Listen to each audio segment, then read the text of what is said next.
what is going on with the water.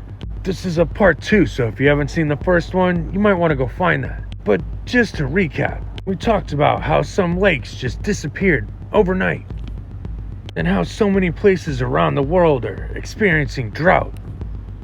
Even though 2025 was dubbed the year of the flood, and it seems to be continuing this year.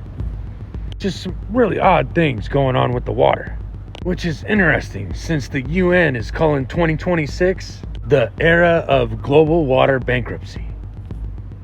Global water bankruptcy, living beyond our hydrological means in the post-crisis era. And at the end, I mentioned dead water. And what dead water is basically every mineral and anything natural that's in the water, especially oxygen, is taken out so no life can be sustained. It creates oxygen-deprived waters, which makes dead zones where nothing can stay alive within it. And yes, we're talking large bodies of water, but you might be a little more familiar with dead water than you think. See, certain companies can only use a certain type of water with their filtration.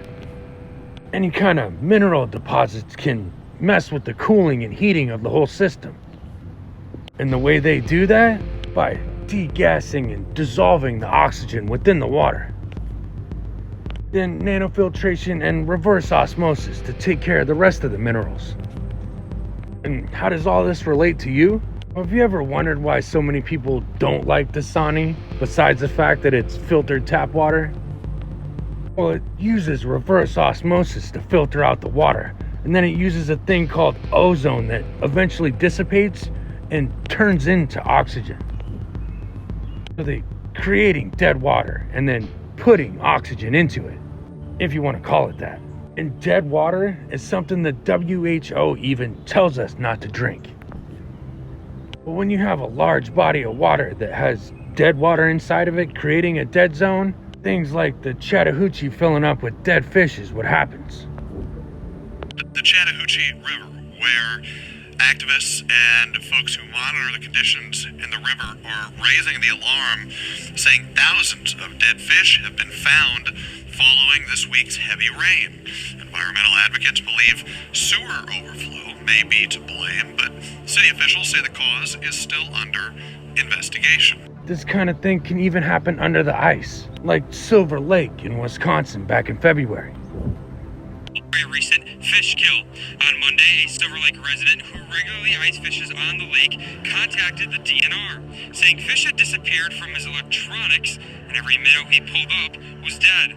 The next day, DNR staff drilled holes across both basins of the lake and found extremely low oxygen levels at every location tested. And you know what's funny? You know the little clip you just saw about the Chattahoochee? There sure has been a boom of commercial and industrial companies going there.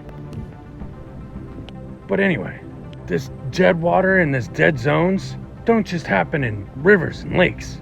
Also happens in the ocean. An area of low oxygen that can harm fish and marine life near the bottom of the sea. Yikes! And there are hundreds of dead zones in coastal waters around the world. The Gulf of Mexico's dead zone is one of the largest. Oh, and that reminds me. Did you see that China's putting data centers in the bottom of the ocean now? Crazy times, isn't it? And now that I think of it, did you hear scientists think there's a structure underneath the ocean that's fueling El Nino? It's supposed to be the worst storms we've seen since '97.